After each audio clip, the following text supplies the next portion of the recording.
When I stepped into that courtroom, my daughter Emily rolled her eyes and leaned toward her husband, James, whispering something that made them both smirk. But then something unexpected happened. A judge lifted his head from his stack of papers, his eyes locking on me. His expression froze as if the past had walked right into the room. "It's her," he said in a hushed voice, barely audible. The entire courtroom went silent. Lawyers paused mid-sentence. Clerks stopped typing. Even the bailiff shifted nervously. Emily's smug look wavered, and James frowned with confusion. They had no idea what those 2 words meant, but I did. I had lived long enough to recognize when fate was about to turn. They thought I was just an old woman clinging to a house.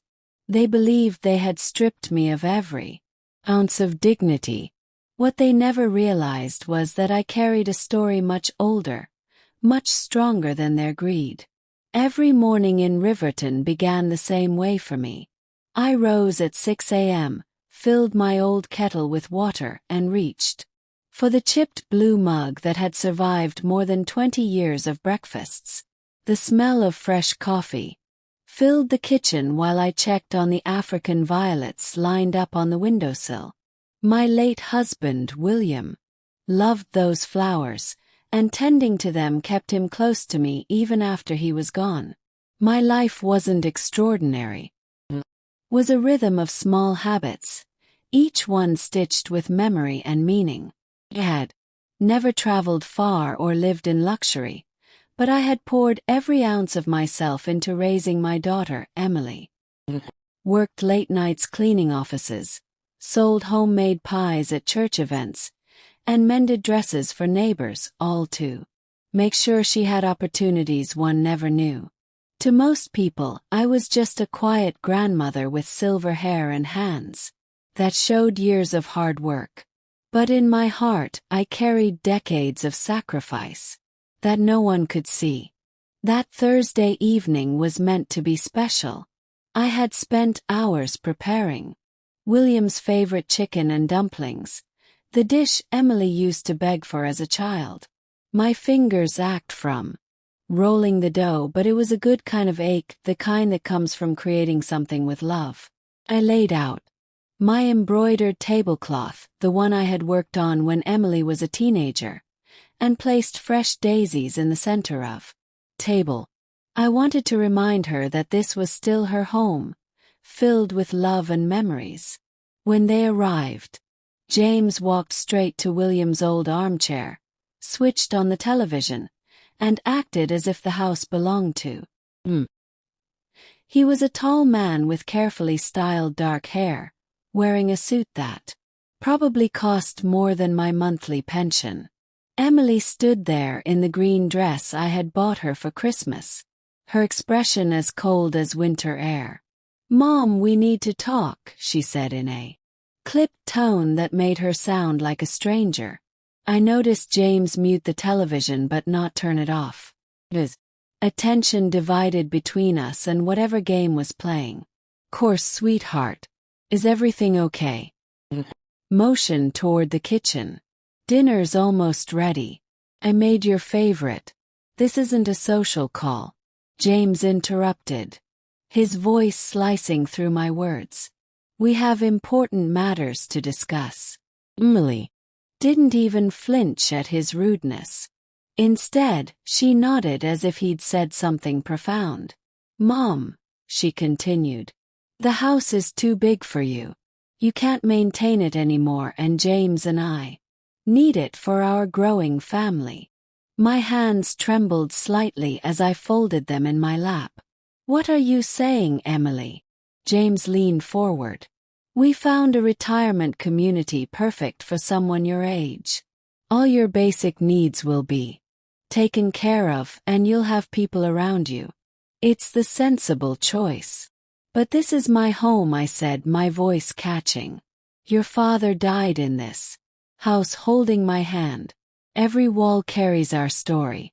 Emily's face remained unmoved. Memories are in the heart, Mom, not on the walls. We've already started the paperwork, James added, pulling out a folder from his briefcase. The community has a waiting list, but I've arranged to move you to the front of the line. You should be grateful. Grateful. The word hung in the air between us, sharp and insulting. I'm not leaving my home, I said, surprised by the steadiness in my voice. James's smile disappeared. Linda, be reasonable. You're getting older. Just last month you fell in the garden. What if something happens when no one's around? I wanted to remind him that I'd only stumbled because the sidewalk was uneven and I'd caught myself before falling. But I knew it wouldn't matter. They'd already decided my fate without me. The chicken and dumplings will get cold, I said instead, rising from my chair. Let's eat first, then talk. Emily exchanged a look with James that made my heart sink. Seen that look before. The silent communication between them whenever they thought I was being difficult. As I brought the food to the table, I noticed Emily hadn't set out 3 plates as I'd asked. She'd only set 2. They weren't staying for dinner. They hadn't planned to all along. A few days later, James arrived without warning, bringing along a real estate appraiser in a gray suit. The man walked through my house as if it were all ready for sale. He measured rooms with quick, detached movements and scribbled notes on a clipboard. The pipes are outdated, he said flatly. The kitchen tiles are old-fashioned. This place would need a full renovation. I stood silently in the corner, clutching the edge of my apron. Those tiles he dismissed so casually had been placed one by William's hands when Emily was 10. I remembered the sweat on his brow, the patience in his smile, the hope in his voice as he told me, "The kitchen will last us a lifetime." And now it was being reduced to a line on a checklist. The appraiser poked at the living room ceiling. Water damage here. Likely roof issues. That's from when the neighbor's pipe burst last winter, I explained. It's been fixed. Mrs. Patterson can confirm. We'll need to factor in roof replacement costs anyway. He continued as if I hadn't spoken. Emily followed the appraiser, nodding at his comments, never once looking at me. Each word felt like a hammer striking the walls of my heart. My home was no longer sacred to them. It was only property, numbers, and profit. Mrs. Patterson appeared at the back door holding a plate of cookies. She took one look at the scene and frowned. Linda, is everything all right? She asked, her eyes tracking the appraiser as he measured the door frames. Before I could answer, James stepped between us. Family business, ma'am. Linda's moving to a retirement community. We're just getting the house ready to sell. Mrs. Patterson's eyes widened, and she looked to me for confirmation. The shame of it, having my neighbors learn about these plans before I'd even agreed to them, burned my cheeks. Nothing's decided yet, I managed to say. Actually it is, Emily replied coldly. Mom just hasn't accepted it yet. Mrs. Patterson set the cookies down and squeezed my hand. Call me later, she whispered before leaving. After they left, I sat alone in the kitchen, surrounded by the evidence of strangers who had invaded my space. Footprints on my clean floor, curtains left open when they had been closed. Even the air smelled different, of cologne and indifference. Picked up the phone to call Mrs. Patterson. But as I dialed, I saw Emily had left her scarf on the chair, a light blue cashmere scarf I'd saved for months to buy her when she got her first teaching job. She was married to James. She quit teaching. She said it was her choice. But I always wondered, I folded the scarf carefully and placed it by the door. Even now I couldn't help but mother her. The following week, they returned with a lawyer in tow. James carried himself like a man already in possession of the house, while Emily avoided meeting my eyes. The lawyer spread a stack of documents across my dining table and spoke with rehearsed politeness. Mrs. Smith, these are the transfer papers. Once you sign, the property will be in safe hands. Everything has been arranged for your comfort. I scanned the pages, the words blurring together. Transfer of ownership permanent, irrevocable. My chest tightened as I realized this was not about selling the house to someone new. This was about taking it for themselves. I need time to review these, I said, reaching for my reading glasses. And I'd like my own lawyer to look them over. James laughed, a short, dismissive sound. Linda, that's not necessary. We've taken care of everything.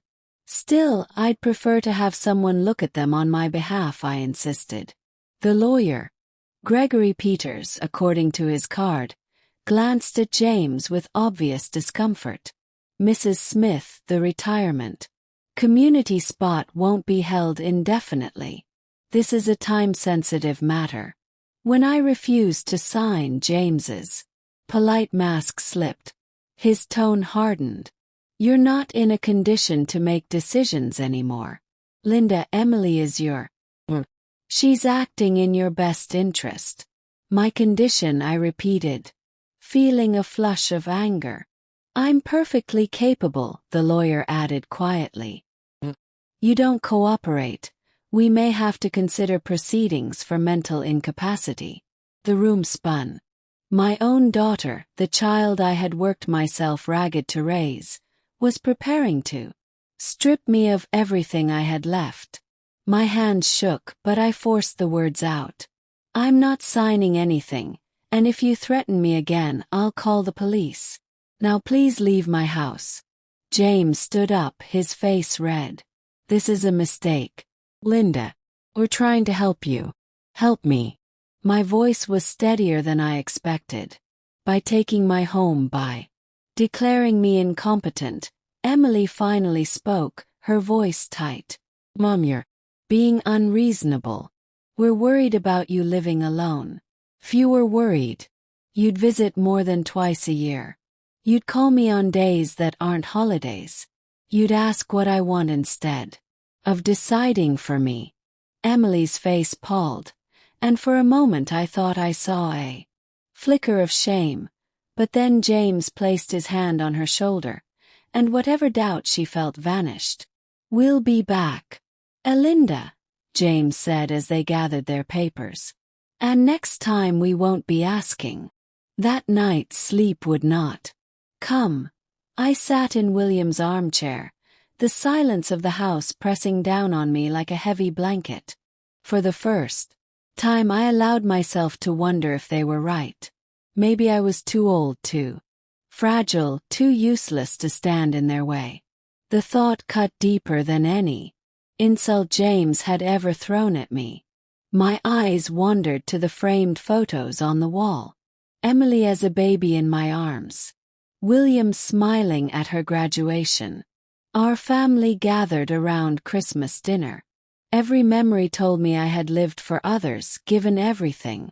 Now I was being treated like a burden. William, I whispered into the quiet. I don't know how to fight this alone.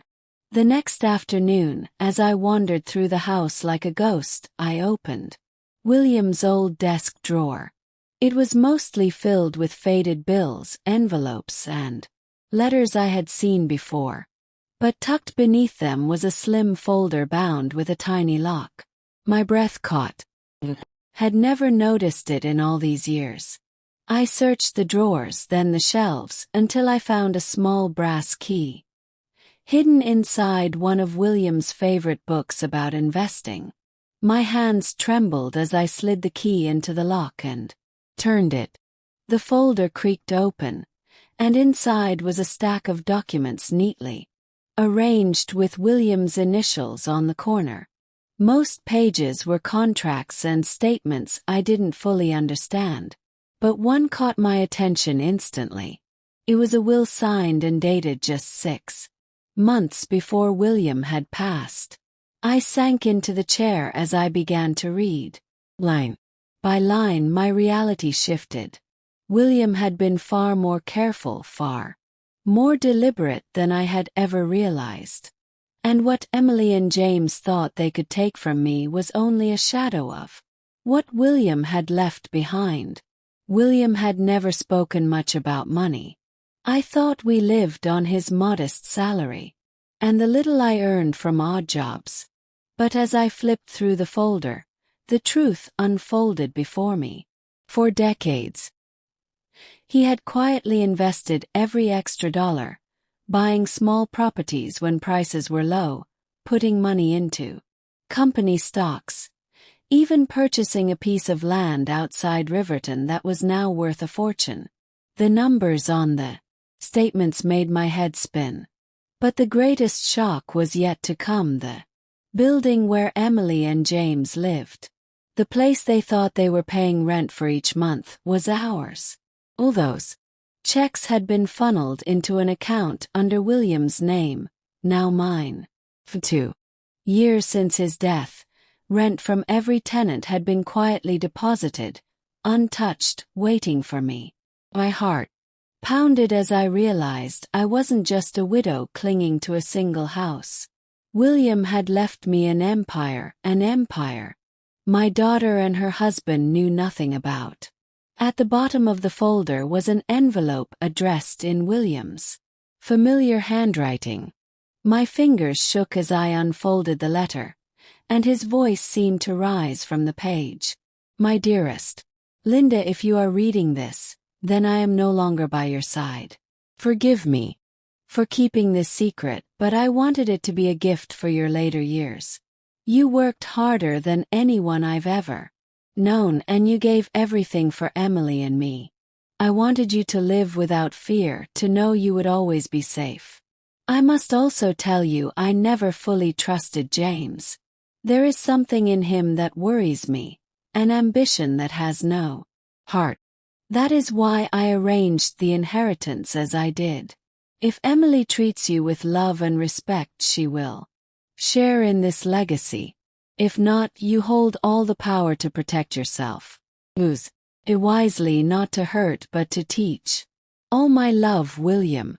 Tears streamed down my face as I held his letter, even from beyond. William was protecting me. I had never felt so loved and so devastated at the same time. Why had our daughter become someone who would threaten her own mother? Where had we gone wrong? I carefully replaced the documents in the folder and locked it. Then I picked up the phone and dialed a number I found on one of the investment statements. Riverton Financial Services. Olivia West speaking. Took a deep breath. Ms. West, my name is Linda Smith. My husband was William Smith. I've just found some documents I'd like to discuss with you. There was a moment of silence. Then a warm voice replied. Mrs. Smith, we've been waiting for your call for a very long time.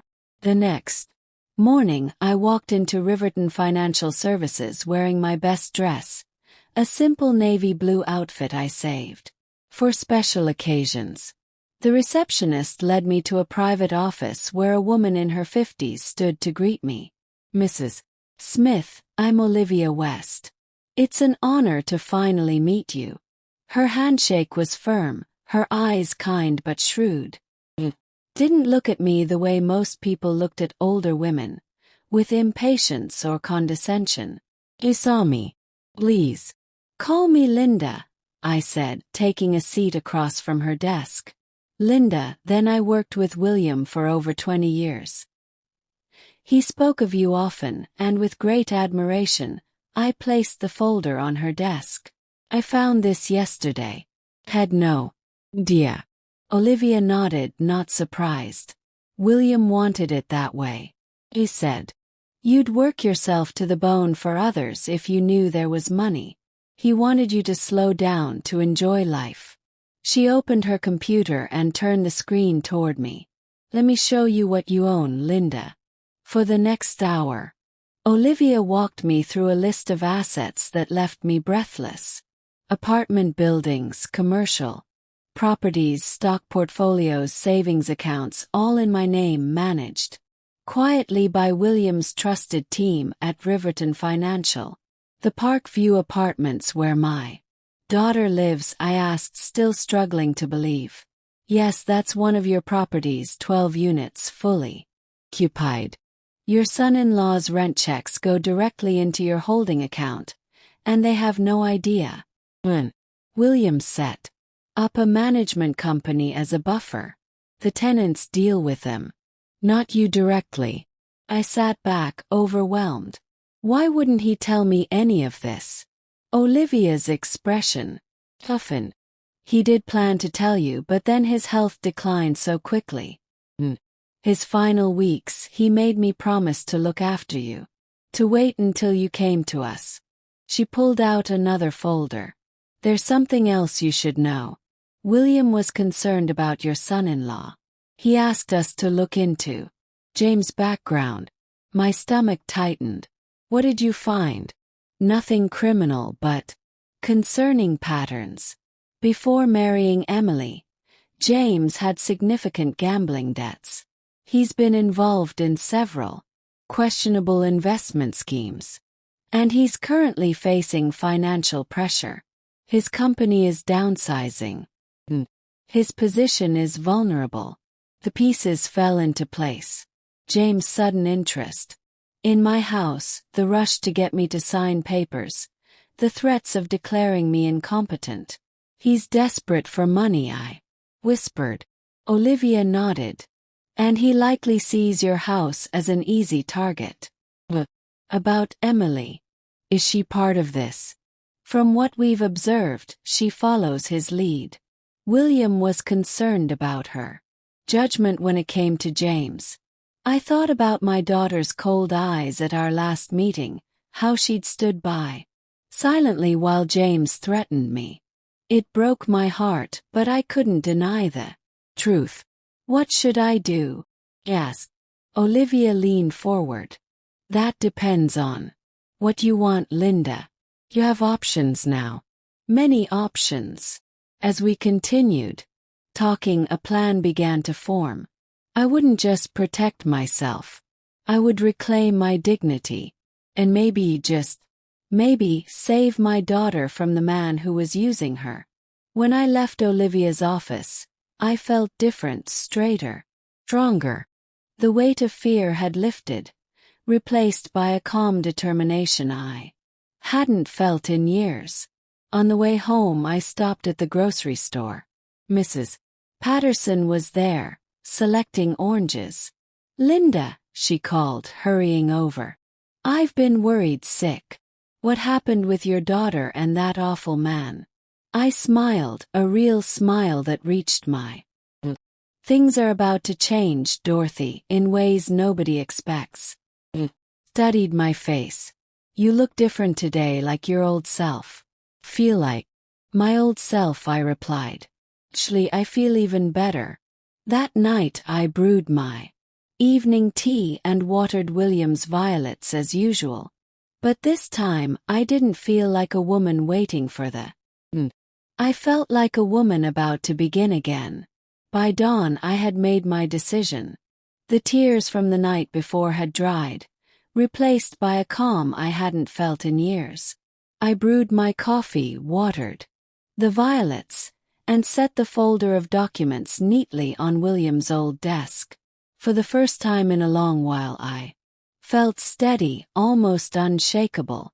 When Emily and James arrived that morning with boxes and movers, expecting me to be packed and ready, they found me sitting in my armchair, sipping tea as if nothing in the world could bother me.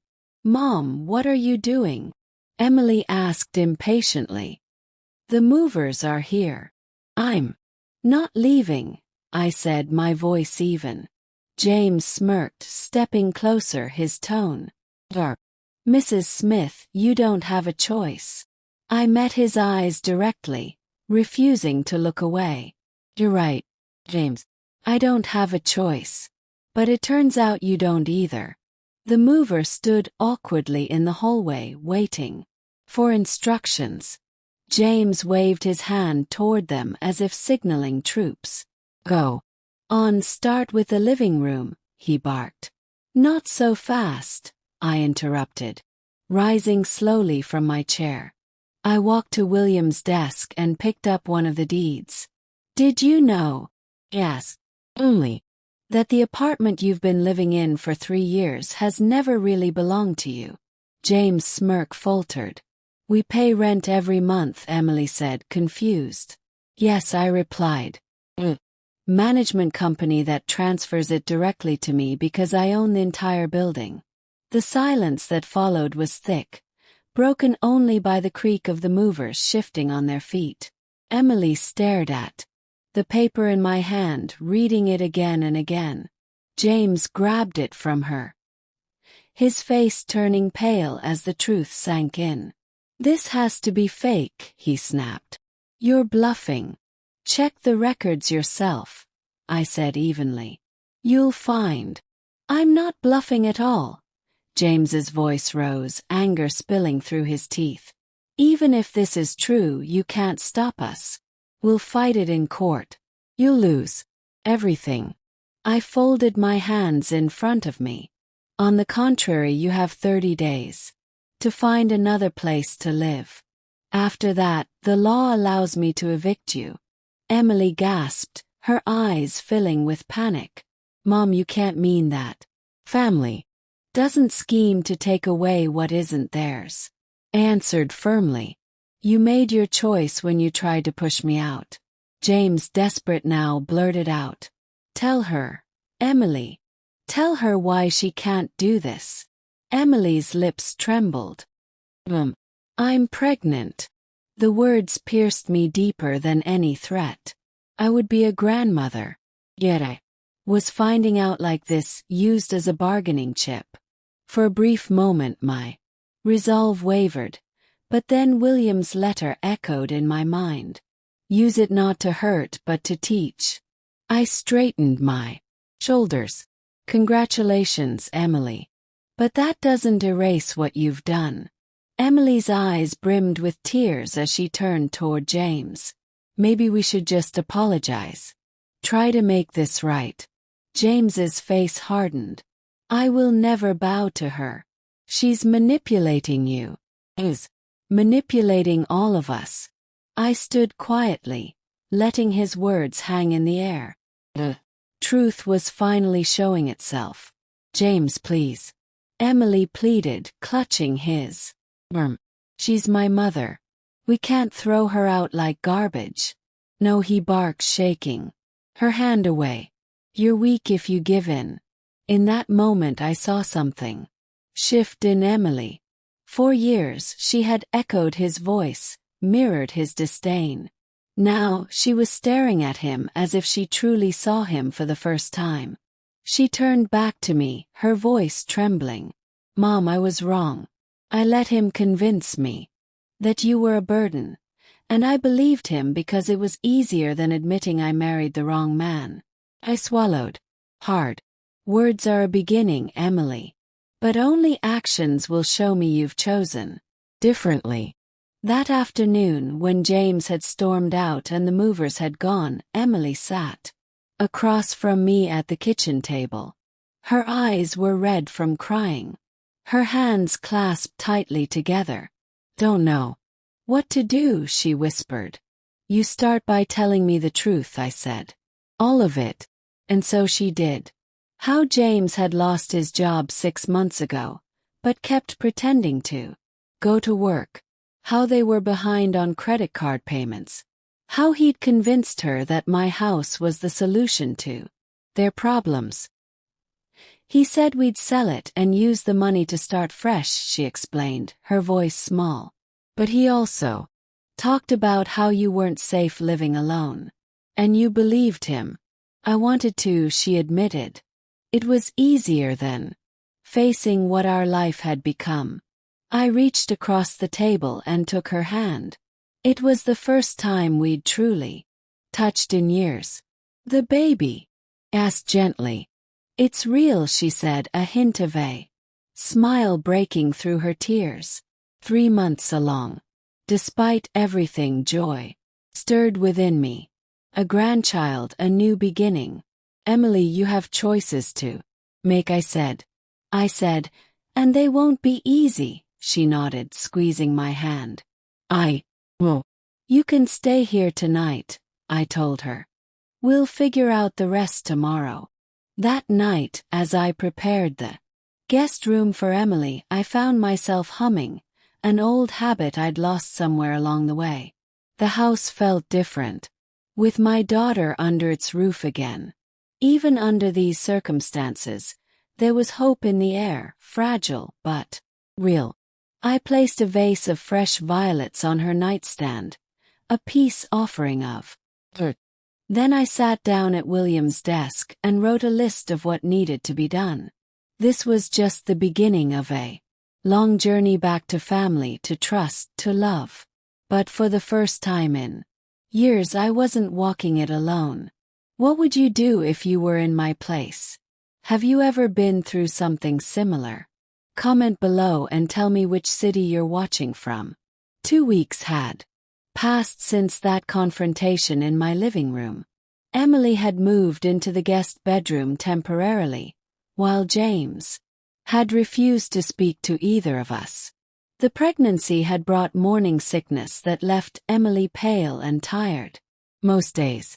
But there was something else different about her, a quietness, thoughtfulness I hadn't seen since before she married James. I'd spent those 2 weeks meeting with Olivia West, regularly learning about my finances, understanding the extent of what William had built. Each revelation felt like getting to know my husband all over again. His foresight, his quiet determination, his love expressed through protection rather than words. "Your net worth is substantial, Linda," Olivia explained during one of our meetings. "You could live quite comfortably for several lifetimes." The number she showed me on paper seemed impossible. I'd spent decades pinching pennies, working extra shifts, worrying about electricity bills.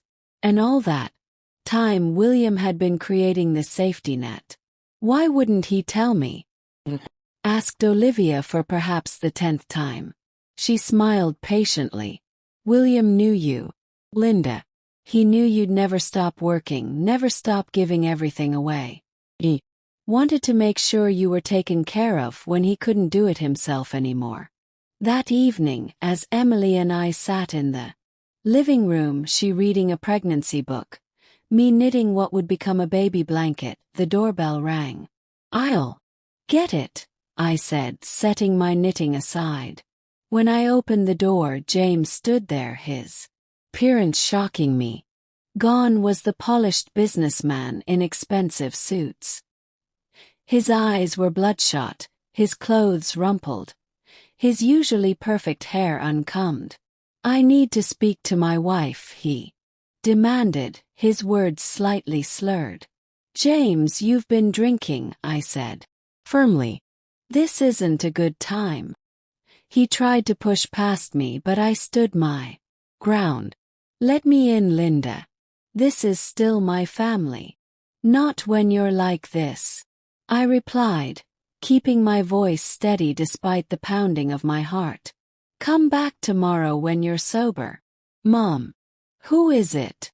Emily appeared behind me, her face draining of color when she saw James. "What are you doing here?" "So true," James spat. "You've moved in with her, chosen her over me." Emily stepped forward, her hand instinctively moving to her stomach in a protective gesture. I needed time to think. "James, you weren't exactly being reasonable." "Reasonable?" He laughed bitterly. "We're about to lose everything and you're worried about being reasonable." I glanced at Emily, seeing confusion cross her face. What do you mean lose? Everything, she asked. James ran a hand through his disheveled hair. The bank called, therefore closing on the cabin. What cabin? Emily's voice rose in. James, we don't own a cabin. His eyes darted between us suddenly. Worry. The investment property. The one up at Lake Morrison. Emily shook her head slowly. This is the first I'm hearing about any cabin, James. The realization hit me. James had been hiding more than just unemployment from my daughter. There were secrets upon secrets. Perhaps we should all sit down, I suggested, stepping aside. But only if you can be civil, James. He nodded stiffly and I let him into the house that just weeks ago he'd tried to take from me. The three of us sat in the living room, the tension so thick it seemed to press against my skin. Emily perched on the edge of the sofa, as far from James as possible. I took William's old armchair, drawing strength from the familiar feel of the worn upholstery beneath my fingers. Start from the beginning, James, I said. The whole truth this time. He looked trapped like a cornered animal. I was trying to provide for our family, he began, his voice defensive. Make investments that would secure our future by hiding things from me, Emily interjected. By lying about where our money was going. You wouldn't have understood, James snapped. You're too cautious, too afraid of risk. Sometimes you have to gamble big to win big. Is that what happened to your job? I asked quietly. A gamble that didn't pay off. James' head whipped toward me, surprise evident in his expression. How did you? I know many things now, James, I said, thinking of the detailed reports Olivia had shared with me. I know about the gambling debts, the failed investments, the job you lost 6 months ago, Emily gasped. 6 months. You told me it was just last month. I was handling it, James insisted, his hands clenching into fists. Had plans. The cabin was going to be our fresh start. A cabin you bought without telling me, Emily said, her voice trembling with anger. Using money we didn't have. I put it in my name to surprise you, James. But the excuse sounded hollow even to my ears. It needed work, but it would have been worth triple in a few years. And in the meantime, I asked, how are you planning to pay for it? His eyes slid away from mine, and in that moment, he knew.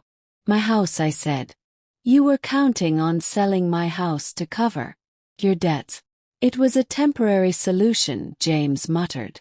Until my investments matured. Emily stood up suddenly, her face flushed with anger. Investments? That what you call betting on those horses in Atlantic City? Or the cryptocurrency scheme you lost thousands on last year? I watched as years of deception unraveled between them. Every revelation seemed to straighten Emily's spine a little more, her voice growing stronger as James' excuses grew weaker. You used me, she said finally. You used me to try to get to my mother's house. That's not fair, James protested. I love you, Emily. Everything I did was for us, for our future. Was getting my mother declared mentally incompetent also for our future? Emily's voice was ice. Was threatening her part of your grand plan. For our happiness. James had no answer for that. He looked smaller somehow, shrinking under the weight of his exposed lies. I think you should leave now, I said quietly but firmly. Emily needs rest. This stress isn't good for the baby. He stood, swaying slightly. This isn't over, he said. But the threat in his words was undermined by the defeat in his eyes. After he left, Emily collapsed onto the sofa, tears streaming down her face. I sat beside her, wrapping an arm around her shoulders. "I've been so blind," she sobbed. "Oh, stupid." "Oh." I soothed, stroking her hair as I had when she was small. "You trusted someone you loved. That's never stupid." "I let him turn me against you," she whispered. "My own mother. We all make mistakes, Emily. The question is what we do after we recognize them." She looked up at me, her eyes red but clearer. Somehow, as if a fog had lifted. "I don't know if I can fix this, any of this. We'll figure it out together," I promised. "One day at a time." Later that night, after Emily had gone to bed, I sat at William's desk, the moonlight spilling through the window onto his photograph. "You were right about him all along," I whispered to the smiling face of my husband. "I wish you were here to help us through this mess." The next morning, as I was making breakfast, the phone rang. It was Michael Jenkins, the building manager from Parkview Apartments. "Mrs. Smith, I'm sorry to bother you," he began, his voice tense. "But there's a situation with Mr. Carter. He came to the apartment last night. Caused quite a disturbance. Neighbors called the police." My stomach dropped. "Was anyone hurt?" "No, ma'am. But he damaged some property in the unit, broke some windows, put holes in the walls. The police took him in, but I wanted you to know since you're the owner." I thanked him and hung up, my mind racing. Things were escalating faster than I'd anticipated. When Emily came downstairs, I had to tell her. Her face crumpled at first, but then something resolved in her expression. "I need to see it," she said firmly. "I need to see what he's done." We drove to the apartment complex in silence. Michael met us in the lobby, keys in hand. "It's pretty bad, Mrs. Smith," he warned. "The police said he was shouting about being cheated, about losing everything. The apartment that Emily had once been so proud of was now disaster zone." Shattered glass crunched beneath our feet as we entered. The walls bore jagged holes. Family photos lay broken on the floor and furniture had been overturned. But what caught my eye were the papers scattered everywhere. Bank statements, loan applications, betting slips. Emily moved through the wreckage like a sleepwalker, touching things gently as if to confirm they were real. She picked up a framed photo of their wedding day. The glass cracked across James' smiling face. "I don't even know who that man is anymore," she said softly. As we gathered her essential belongings, Emily found a locked drawer in James' desk that had somehow survived his rampage. Using a hairpin, she managed to open it, an old trick I'd taught her when she was 12 and had lost the key to her diary. Inside was a folder labeled Smith House Appraisal and Sale. Emily's hands shook as she opened it. "He had it all planned out," she whispered, spreading the papers on the floor between us. "Floor plans for renovations. After they got you out. Estimates for how much they could sell it for. Even brochures for that retirement home." There was more. Buried beneath these were documents Emily had supposedly signed. Power of attorney forms, health directives, even a statement claiming I was showing signs of dementia. "Never signed these," Emily said, her voice rising in panic. "Never," he forged my signature. I took the papers from her trembling hands. "We need to take these to the police," I said, "and to my lawyer." Back at home, after calling both the police and Olivia West, Emily and I sat at the kitchen table. The magnitude of James' deception had left us both shaken. "How could I not have seen this coming?" Emily asked, her voice hollow. "There must have been signs." "Manipulative people are experts at hiding their true nature," I said gently. "They show you what you want to See, I gave up teaching for him, she said, the realization seeming to hit her anew. He said my career was holding us back, that his job was more important. Believed him. You can always go back, I reminded her. You were a wonderful teacher, Emily. A small smile flickered across her face. The kids at Roosevelt Elementary still send me Christmas cards. The smile faded. But with the baby coming, one challenge at a time, I said, reaching across to squeeze her. And first we deal with James. Then we plan for your future, both of ours. The doorbell rang again, and this time it was Olivia, carrying a briefcase and wearing an expression of grim determination. I reviewed the documents you mentioned on the phone, she said as I led her into the living room. We need to act quickly. Emily joined us, and Olivia laid out our options. James could face charges for forgery, fraud, and potentially domestic abuse given the destruction of the apartment. But pressing charges would mean a public trial, exposure, stress. All things that could complicate Emily's pregnancy. There's another option, Olivia said, opening her briefcase. William set up a trust with specific provisions for situations like this. We can leverage that to negotiate. Negotiate what? Emily asked. Clean break, Olivia explained. James walks away from any claim on your mother's property, on your marriage assets, on any future inheritance. In exchange, we settle his immediate debts and provide a modest one-time payment enough for him to start over somewhere else. Why would we give him anything? Emily's voice was tight with anger after what he tried to do. Because litigation is expensive and stressful, Olivia replied pragmatically. And because sometimes the cleanest cut heals fastest. I watched my daughter struggle with this, the practical solution wearing with her sense of betrayal. It's your decision, Emily, I said.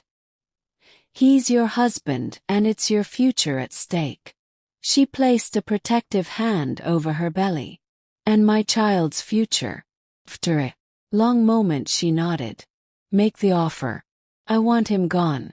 Olivia left with our approval to draft the settlement offer. Emily and I spent the rest of the day in quiet activities around the house.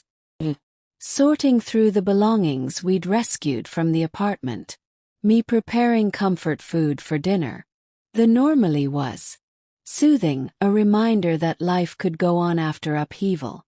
That evening as we washed dishes side by side, Emily broke our companionable silence. Keep thinking about Dad, she said, scrubbing a pot with more force than necessary. How he knew, how he tried to protect you from what was coming. Your father always saw people clearly, I replied. It was his gift. Did he see me clearly? Asked her voice small. Did he know I would betray you like this? Set down the plate I was drawing and turned to face her. Emily, look at me. Your father loved you completely. He knew you might make mistakes, but he also knew your heart. He would have forgiven you in an instant, just as I have. I don't deserve it, she whispered, tears welling in her. Forgiveness isn't about deserving, I told her, wiping a tear from her. It's about love and second chances. She leaned into me then, and I held my daughter as she cried for her broken marriage, for her mistakes, for the years we'd lost to James' influence, but also I hoped for the new beginning that lay ahead. The next morning brought unexpected news. James had been arrested again, this time for attempting to break into our house during the night. A neighbor had spotted him trying to force the back door and called the police. He was carrying documents, the officer explained when he came to take our statement. Plans of your house. Financial papers. Says he was just trying to get his things. But given the restraining order his wife filed, Yesterday, Emily's face had gone pale. I just filed that restraining order yesterday afternoon. How did he even know about it so soon? The officer looked uncomfortable.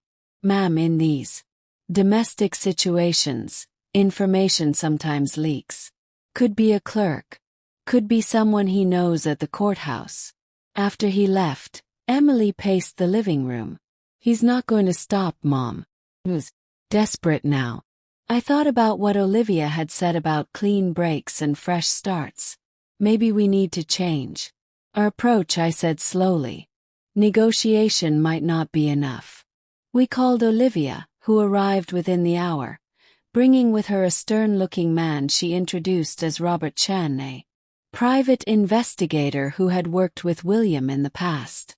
James Carter has a history of erratic behavior when cornered, Robert explained, laying out a file on our coffee table. His gambling issues go back further than you might think. There were incidents at his previous workplace. Money missing from accounts he managed. They let him go.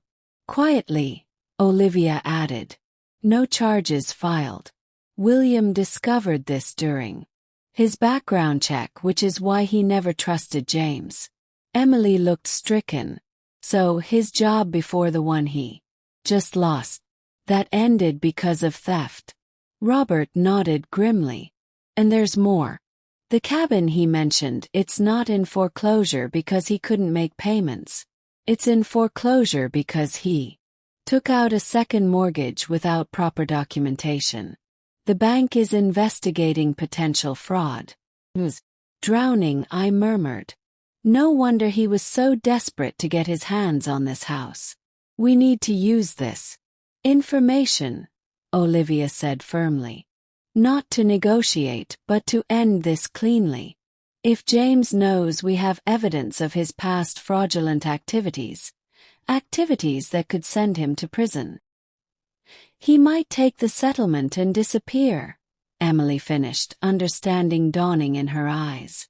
Robert outlined a plan, a meeting with James, his lawyer, and a mediator. The evidence laid out, a clear choice presented. Take the settlement and leave our lives forever or face prosecution. For all his crimes, past and present. It seems so cold, Emily said after they'd gone, leaving us to consider the plan, using threats to force him away. Is it any colder than what he tried to do to us? Asked gently. Sometimes protection requires firmness, Emily. Your father understood that. She nodded slowly. When should we do it? As soon as possible, I said. The longer this drags on, the more desperate James will become. 2 days later, we gathered in a conference room at Olivia's office. James sat across from us, looking haggard but defiant. His lawyer, a young man who seemed increasingly uncomfortable as the meeting progressed, kept whispering urgently in his ear. Olivia presented our case methodically, laying out document after document, the forged papers, the fraudulent loan applications, the evidence of embezzlement from his previous job that had never been reported to the authorities. Here is our offer, Mr. Carter, she said finally, sliding a folder across the table. A clean settlement. Your debts cleared, a fresh start fund of $50,000. In exchange, you relinquish all claims to any property owned by Linda or Emily. Smith, sign the divorce papers we've prepared, and agree to move at least 500 m away from Riverton. James's face had grown paler with each revelation. Now he looked at Emily, something like desperation in his eyes. Emily, you can't do this. We're having a baby. We're a family. Emily met his gaze steadily. No, James, we're not a family. Not anymore. You made sure of that when you tried to steal from my mother, when you forged my signature, when you lied to me for years. If you refuse this offer, Olivia continued calmly, We will proceed with criminal charges for forgery, fraud, attempted theft, and violation of a restraining order. The documentation of your previous indiscretions will be provided to the prosecutor. James's lawyer leaned in, whispering frantically. James shook his head but with less conviction now. You have 24 hours to decide, Olivia concluded, standing to signal the end of the meeting. As we prepared to leave, James called out, "Emily, wait." He paused, looking back at the man she had once loved enough to marry. "I did love you," he said, his voice cracking. "In my way." "Your way wasn't good enough," she replied softly. "Not for me, and certainly not for our child." Outside, in the safety of Olivia's car, Emily finally broke down. "Feel like I've been living with a stranger for 3 years," she sobbed. Like everything was a lie. I held her close. This daughter who had found her strength again. "Not everything," I assured her. "The love you gave was real. The person you are, that's real. And this baby, this new life, that's as real as it gets." That night, as a spring storm rattled the windows of our home, Emily and I sat in the kitchen drinking chamomile tea. The old house creaked and settled around us. A familiar symphony that had always brought me comfort. "Keep thinking about what happens next," Emily said, cupping her mug in both hands. "After the divorce, after the baby comes, what my life looks like now. What do you want it to look like?" Yes. She considered this, her face thoughtful in the soft kitchen light. "I want to teach again.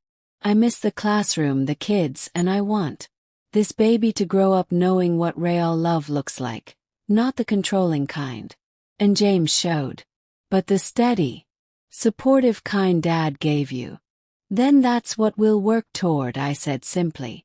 "You make it sound so easy," she sighed. "Not easy," I corrected. "Just possible. One step at a time." The next day, James accepted our offer. The papers were signed, the agreements read. Within a week, he had left Riverton. The divorce proceedings would take longer, but with his signed consent already in hand, it was only a matter of time. Emily moved fully into our house. No longer a temporary arrangement, but a new beginning. We converted the study into a nursery, painting the walls a soft green that reminded me of spring leaves. Each brush stroke felt like healing, like reclaiming something precious that had almost been lost. One evening, as I was preparing dinner, I heard Emily cry out from upstairs. I rushed to find her sitting on the nursery floor, surrounded by open boxes. "Emily, are you all right?" "The baby." "We're fine, Mom," she assured me quickly. "Look what I found." In her hands was a small quilt, faded but beautifully made, with a pattern of moons and stars. I recognized it immediately. "Your baby blanket," I whispered. "I made it when I was pregnant with you." "I remember it," Emily said, running her fingers over the stitches. "You used to wrap me in it when I had nightmares. You said it was full of love that would keep the bad dreams away." Knelt beside her, touching the soft fabric. "And now it can do the same for your little one." Emily looked up at me, her eyes bright. "I want to be the kind of mother you were. Our patient, kind, strong. You will be," I assured her. "And on the days when it's hard, I'll be right here to remind you." As weeks passed, our lives settled into a new rhythm. Emily began taking online courses to renew her teaching certification. I continued meetings with Olivia, learning to manage the unexpected wealth William had left me. The house that James had tried to take from me became a true home again, filled with purpose and hope. Emily's pregnancy progressed, her body changing, her face softening with anticipation. At her 20-week appointment, we learned she was having a girl. On the drive home, she was quieter than usual. "What are you thinking about?" asked. "Name she," replied. "I was thinking if it's okay with you, I'd like to name her Willow." "Willow," I repeated, surprised. "For Dad, William. A way to honor him. To keep him part of her life, even though they'll never meet." Tears pricked my eyes as I reached over to squeeze her hand. He would have loved that and her. That evening, as I watered William's violets, on the windowsill I noticed something remarkable. A plant that hadn't bloomed in years had put forth a single perfect purple flower. "You see that, William?" I whispered. "Life goes on in ways we never could have imagined." 2 months after James left, we received news that would change everything once again. Robert Chen called early one morning. His usually measured voice urgent. "Mrs. Smith, is Emily with you?" "Yes, she's right here." "What's wrong?" "I've been monitoring James Carter's activities as we discussed. He's been spotted back in Riverton despite our agreement. And he's been asking questions about you, about Emily, about the house." My blood ran cold. "What kind of questions? About the extent of your assets, about William's investments?" "I think someone may have tipped him off that there's more than just the house at stake." Emily, hearing my side of the conversation, had gone pale. "He's coming back for more," she whispered after hanging up. We called Olivia immediately. Her response was swift and decisive. "We need to file for an immediate injunction," she said. "I think it's time to contact Richard Anderson." "The judge?" I asked, confused. William had mentioned him in some of his papers, but I hadn't made the connection before. Yes, he and William were close friends. "Richard has been following your situation from a distance out of respect for your privacy. But given these developments, I think he would want to help." That afternoon we sat in Judge Richard Anderson's chambers. He was a distinguished man in his 60s, with kind eyes that crinkled at the corners when he smiled at me. "Linda Smith," he said warmly. "William spoke of you often. Sorry we're meeting under these circumstances." I studied his face, trying to place him in my memories. "Did we ever meet, Judge Anderson, when William was alive once at a charity dinner? You probably wouldn't remember. There were hundreds of people. But William pointed you out. Said you were the reason for everything he did." Something in his tone made me believe him completely. This wasn't just professional courtesy. This was a man who had genuinely respected my husband. "Now," he continued, his tone becoming businesslike, "Olivia has filled me in on the situation with James Carter. His return to Riverton violates your settlement agreement, which gives us grounds to act." "What can we do?" Emily asked, her hand protectively covering her growing belly. "Legally, quite a lot," Judge Anderson replied. "But I'm concerned about the strain on both of you, especially in your condition, young lady." He turned to me. "Linda, William once told me that if anything happened to him, I should look out for you. I didn't intervene earlier, because you seem to be handling things remarkably well.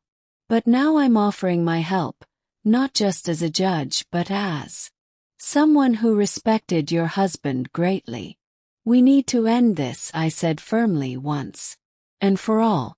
Judge Anderson nodded, a plan already forming in his mind. "And here's what we'll do." The plan was simple but effective.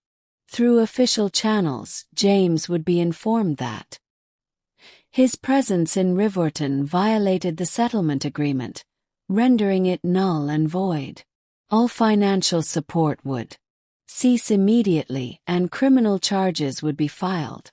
Simultaneously, he would receive an invitation to a meeting at the courthouse, a chance to renegotiate before things became irreversibly worse. He'll come, Olivia predicted. His type always believes they can talk their way out of trouble. And when he does, Judge Anderson added grimly, he'll find himself facing not just civil penalties, but a formal hearing on his violations. Will I have to be there? Emily asked, worry creasing her brow. No, I said, firmly before anyone else could answer. You won't face him again. I'll handle this, Mom. She began to protest, but I shook my head. This is what your father would have wanted for me to protect you to finish what he started. As we left the courthouse, the weight of what lay ahead settled on my shoulders, but it was a weight I could bear now. Strengthened by truth, by love, by the knowledge that I was no longer alone in this fight. That night, after Emily had gone to bed, I sat at William's desk and wrote him a letter he would never read. My dearest William, I understand now why you did what you did, the secrets you kept, the protections you put in place. You saw what I couldn't or wouldn't see. You knew that someday I might need to stand on my own to fight not just for myself but for our family. I wish you could see Emily now. She's finding her way back to herself, to the strong, loving woman we raised. And soon there will be a grandchild, a little girl named Willow, carrying your legacy forward. Tomorrow I face a battle you tried to spare me from, but I'm not afraid. You gave me everything I need to win. Not just resources but courage. The knowledge that I am worthy of defense. I miss you every day, but in fighting this fight I feel closer to you than I have since you left. All my love, Linda. I folded the letter and placed it in the box with William's violets. Then I went to bed, ready for whatever the morning would bring. What I didn't know then was that fate had one more surprise in store, one that would change everything when I walked into that courtroom the next day. The morning of the courthouse meeting dawned clear and bright, a sharp contrast to the storm of emotions within me. I dressed carefully in a simple blue suit I'd worn to William's funeral, a reminder of what I was fighting for, of the man who had protected me even beyond death. Emily insisted on driving me despite my objections. I won't come inside, she promised. But I need to be nearby for my own peace of mind. We rode in silence, each lost in our own thoughts. When we arrived at the courthouse, Emily squeezed my hand.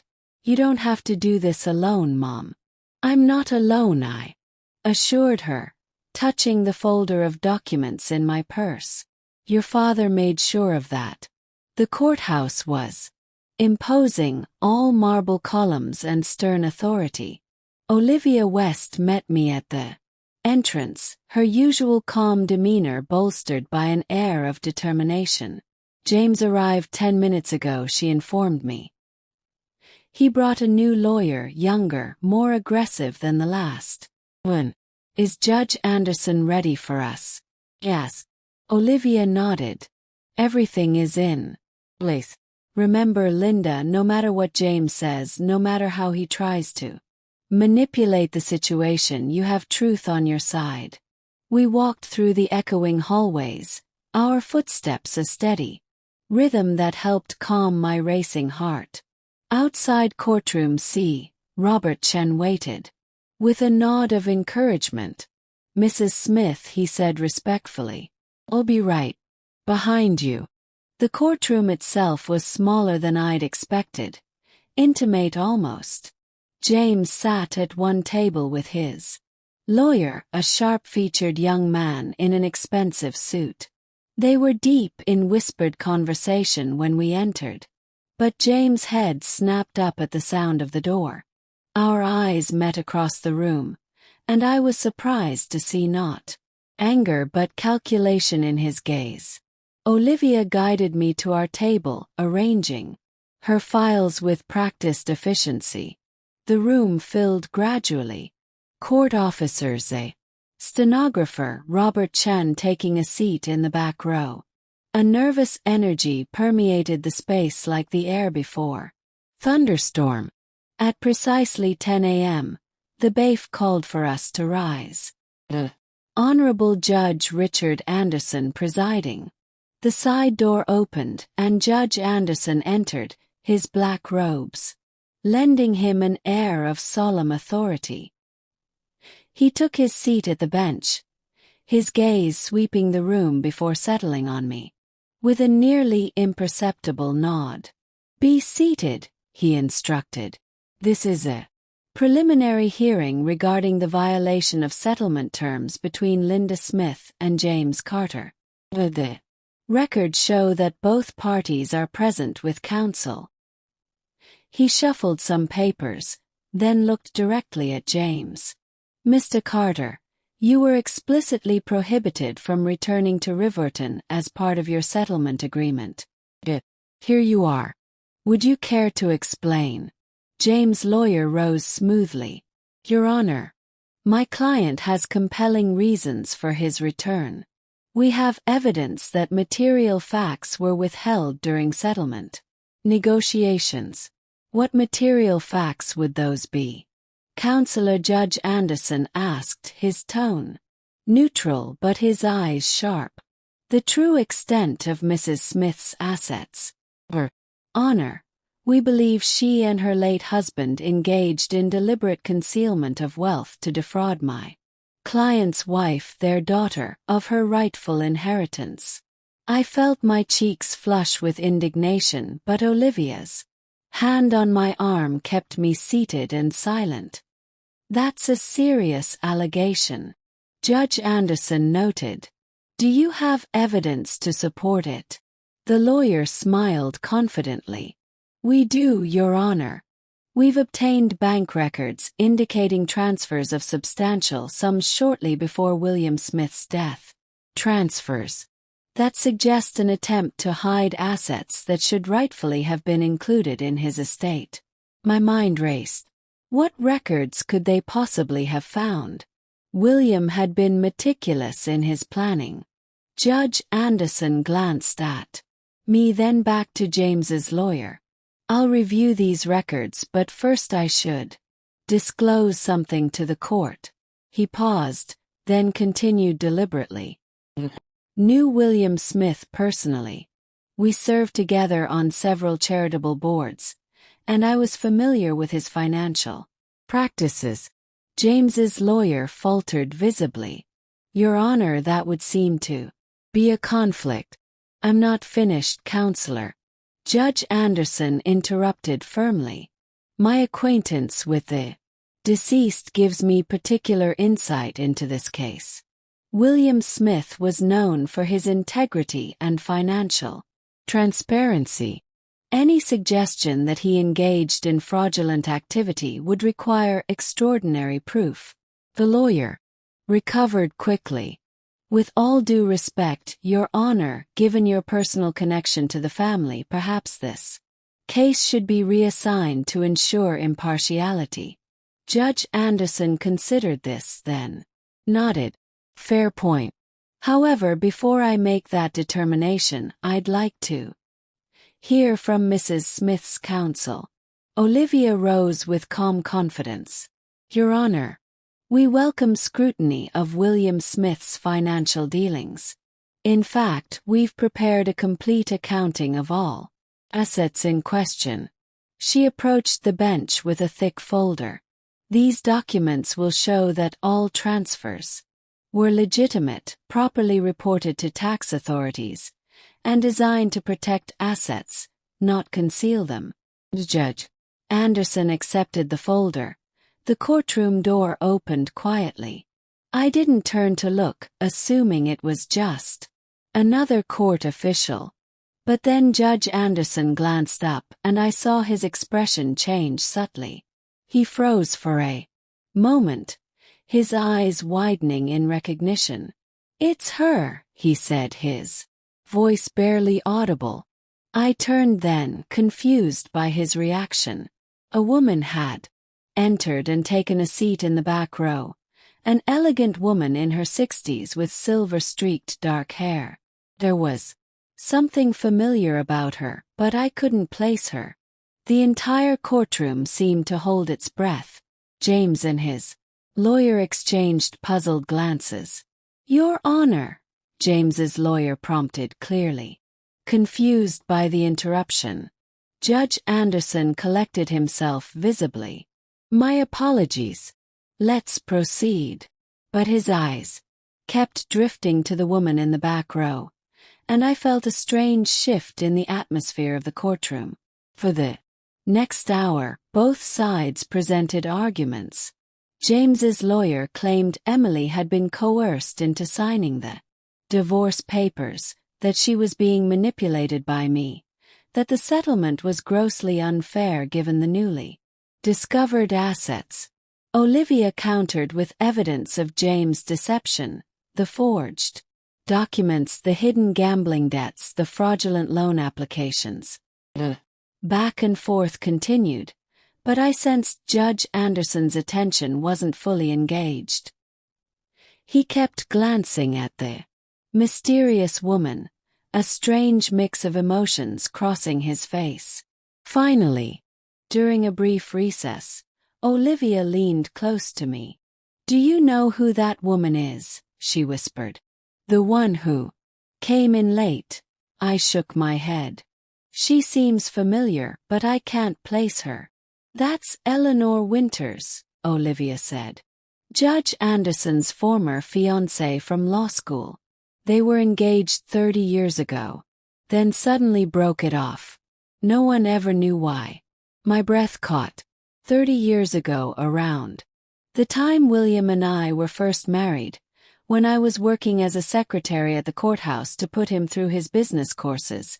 A distant memory stirred, a young law clerk, shy and overwhelmed, crying in the break room. Late one evening, me staying after hours to comfort him, bringing him coffee, helping him organize the mountain of briefs his supervisor had dumped on him. Marcus. His name had been Marcus Ellery. Judge Anderson's first name. Asked urgently, "Is it Marcus?" Olivia looked surprised. "Richard Marcus Anderson." "Why?" Before I could answer, the bailiff called us back to order.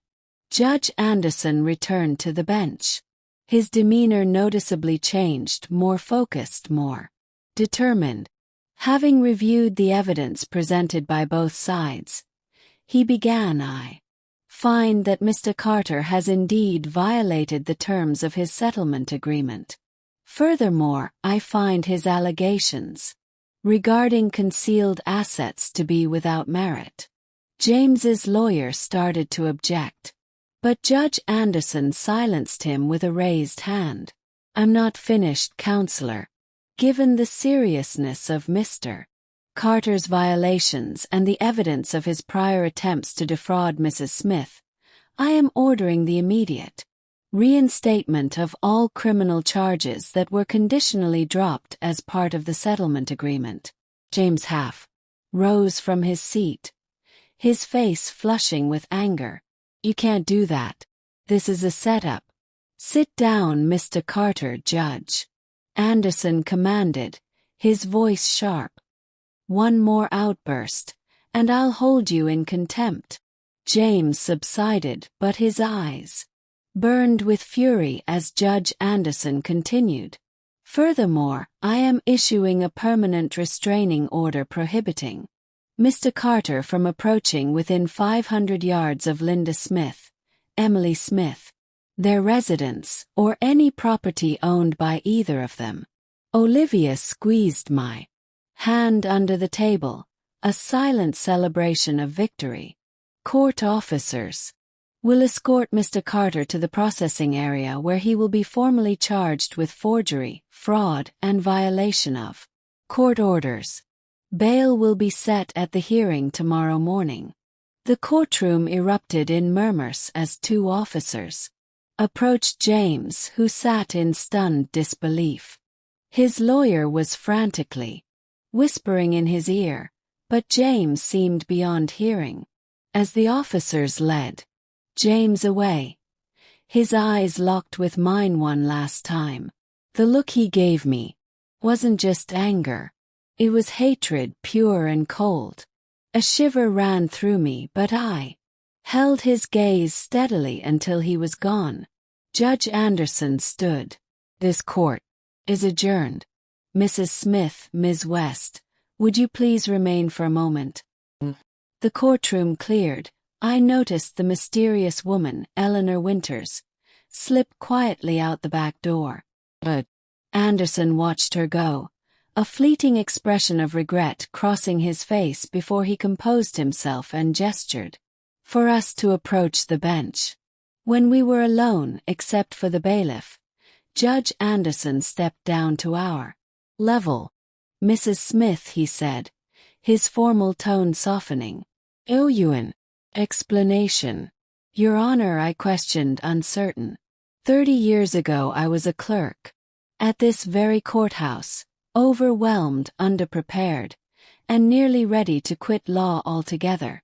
A kind secretary stayed late one night to help me organize a case that had been dumped on me by a senior clerk. She brought me coffee, showed me how to sort the briefs efficiently, and told me I had what it took to succeed if I just believed in myself. My eyes widened as the memory crystallized. "Marcus," I said softly. "The Harland case. You were so tired you could barely see straight." He nodded, a smile warming his austere features. "That secretary was you, Mrs. Smith. You saved my career that night. And now, after all these years, I finally have the chance to repay that kindness." Olivia looked between us, clearly surprised by this revelation. "But the case," I said, "the ruling, was it? Was it fair?" "Absolutely," Judge Anderson assured me. "James Carter broke the law repeatedly. The evidence against him is overwhelming. My personal knowledge of you and your husband only confirmed what the facts already showed, that you are the wronged party here, and justice demanded I rule accordingly." He glanced toward the door where Eleanor had exited. Seeing her today, after so many years, it brought everything back. How close I came to giving up. How one act of kindness changed the course of my life. "I don't understand," I said gently. "What does Eleanor have to do with this?" A shadow crossed his face. "After you helped me with the Harlan case, I gained the confidence to pursue my career seriously. Eleanor and I were engaged, but she wanted me to join her father's corporate firm. I chose public service instead, became a prosecutor, then a judge. She couldn't accept that choice, and we parted ways." "I'm sorry," I said, meaning it. He shook his head. "Don't be. I made the right decision. Though seeing her today," he straightened, professional once more. "In any case, Mrs. Smith, you should know that James Carter won't trouble you again. The charges against him are serious, and with his history, he's facing substantial prison time." As Olivia and I left the courthouse, I felt lighter than I had in months. James could no longer threaten us. Emily and her baby were safe. The house that had been our home for decades would remain so. Emily was waiting anxiously in the car. When she saw my face, she burst into tears of relief. "It's over?" she asked as I slid into the passenger seat. "It's over," I confirmed, taking her hand. "James is being charged. He can't come near us again." She leaned her head against the steering wheel, her shoulders shaking with emotion. I rubbed her back gently, giving her time to process everything. "What happens now?" she finally asked, wiping her eyes. "Now we go home," I said simply, "and we start building the future." That evening, as Emily rested upstairs, I received an unexpected phone call. It was Judge Anderson. "Mrs. Smith, I hope I'm not disturbing you, he began formally. Not at all, Judge. Please. Call me Linda. Linda then, and I'm Marcus, at least outside the courtroom. He paused, then continued. I wanted to let you know that Eleanor, Ms. Winters, asked about you after the hearing. She remembered you as well from those days at the courthouse. She did. I was surprised. I barely remembered her. Just a glimpse of an elegant young woman who sometimes picked Marcus up after work. Yes, she suggested. Well, she thought, perhaps you might be interested in joining us for dinner sometime to talk about old times. The invitation caught me off guard. That's very kind, but I wouldn't want to intrude on your reunion. It's not an intrusion, he assured me. In fact, Eleanor specifically mentioned wanting to thank you. It seems I told her years ago about the secretary who saved my career. She says she was jealous then, but now she understands what a pivotal moment that was. I found myself smiling. Then I'd be delighted to join you both. After we hung up, I sat in William's chair, thinking about the strange circles life sometimes travels. How a small kindness, offered 30 years ago, had returned when I needed it most. How William's foresight had protected Emily and me long after he was gone. You were right, William, I whispered to the empty room. Everything does come full circle eventually. Over the following weeks, our lives settled into a new pattern. Emily's pregnancy progressed smoothly. She enrolled in online courses to renew her teaching certification, determined to restart her career once the baby was born. The dinner with Marcus and Eleanor proved surprisingly enjoyable. Eleanor, now a retired corporate attorney, was warm and forthright about her past mistakes. Was young and ambitious in all the wrong ways, she admitted over dessert. I couldn't see the value in Marcus's public service because I was too focused on status and money. And now I ask, gently. She smiled, glancing at Marcus. Now I know better. We've both lived full lives, made our choices, but it's nice to reconnect and see that some things, the important things, haven't changed. I understood what she meant. Despite all that had happened, despite James' betrayal and Emily's temporary estrangement, the core of who we were remained intact, changed, perhaps stronger, definitely, but still essentially ourselves. As Emily's due date approached, I found myself thinking more and more about what would come next. The house that James had tried to take from me now felt too large for just Emily, her baby, and me, and the wealth William had left seemed wrong. Somehow to keep it all to ourselves when so many others faced situations similar to what we had endured. One morning, as Emily and I shared breakfast, I broached the subject that had been growing in my mind. I've been thinking about making some changes, I began cautiously. Emily looked up from her prenatal vitamins. What kind of changes? This house has served us well, but it's more space than we need. There are other women out there, older women like me, who are being pushed aside, made to feel like burdens by the very people who should protect them. Emily nodded slowly, understanding dawning in her eyes. What are you thinking, Mom? I want to use part of your father's legacy to establish a foundation, a place where women who have been abandoned or abused in their later years can find refuge, support, and dignity. That's a beautiful idea, Emily said softly. Dad would be so proud. Thought we could call it the Second Porch Foundation, I continued, warming to the subject. Because every woman deserves another place to sit, to breathe, and to belong when her first porch has been taken away. Emily reached across the table to squeeze my hand, her eyes bright with tears.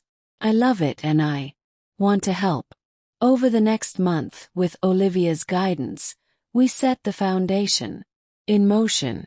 We purchased a large Victorian house on the edge of town and began renovations to turn it into a residence for women in need. The work gave purpose to our days, a focus beyond our own troubles. I found myself energized in a way I hadn't been since William's death. Each decision, from the color of the walls to the arrangement of the garden, felt meaningful, part of creating something lasting and good. Emily threw herself into the project too, designing a children's playroom for visiting grandchildren and creating a library filled with resources on legal rights, financial literacy, and emotional healing. The first residents arrived 2 weeks before Emily's due date.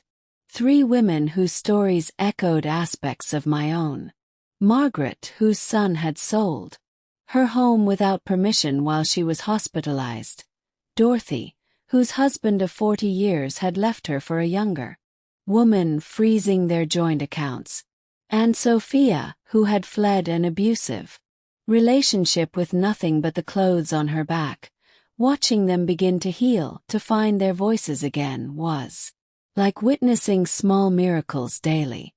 They formed a tight-knit community, supporting each other through tears and laughter, sharing skills and stories. Margaret, a former accountant, helped Dorothy untangle her financial situation. Dorothy, an avid gardener, showed Sophia how to nurture the flowers in our backyard. Sophia, who had been a teacher like Emily, tutored Margaret's grandson when he visited. As for me, I found a new identity beyond widow or victim. I became a mentor, an advocate, a force for change in our community. The local newspaper ran a story about the foundation, bringing attention to the often invisible plight of older women facing abuse and abandonment. Letters began to pour in from around the country, women sharing similar experiences, asking for help or offering support. Each one reinforced what I already knew: what had happened to me wasn't unique or rare. It was a silent epidemic hidden behind closed doors and social expectations that older women should acquiesce, should sacrifice, should fade quietly away. We need to expand, I told Olivia during one of our regular meetings. There are so many women who need this. She smiled, unsurprised. William would say the same thing. He always believed in using resources to create meaningful change. He never told me about his philanthropy. I mused. Another secret he kept. Not a secret, Olivia corrected gently. Just another way he tried to protect you from worrying. He funded scholarships, small business grants, community programs, always anonymously. Always with the stipulation that the money go to those who truly needed it. A warmth spread through me at this new glimpse of the man I had loved for so many years. Then we'll continue that legacy, I decided. Expand the foundation, create more second porch homes, help as many women as we can. A bright June morning, as I was reviewing plans for our second location, Emily's water broke. The rush to the hospital, the hours of labor, the anxious waiting, all of it passed in a blur of emotion and anticipation. When the nurse finally placed my granddaughter in my arms, I felt the circle of life complete itself once more. Willow Smith, 7 pounds, 3-0, with her grandfather's determined chin and her mother's curious eyes. "Hello, little one," I whispered, touching her perfect tiny fingers. "You have quite a story to inherit." Emily watched us from her hospital bed, exhausted but radiant. "What do you think Dad would say if he could see her?" I smiled, knowing the answer with absolute certainty. He'd say she's perfect and that he's been watching over her, over all of us all along. In the days that followed, our home filled with the sounds of new life. Willow's cries and coos, Emily's lullabies, the gentle rhythm of rocking chairs and midnight feedings. The three of us settled into a new normal. 3 generations of Smith women supporting each other through this latest transition. 5 years passed in what felt like the blink of an eye. The garden in Riverton was alive with color. My granddaughter Willow, now 4 years old, ran barefoot across the grass, chasing butterflies. Her laughter echoing through the yard. Emily stood at the porch steps, her hands dusted with flour from preparing Sunday lunch. She had rebuilt her life, returning to teaching and finding joy in both her classroom and her role as a mother. The second porch foundation had grown beyond my wildest dreams. 3 homes now operated across the state with plans for 4th underway. Dozens of women had found safety and dignity within their walls. Some stayed briefly until they could secure their independence.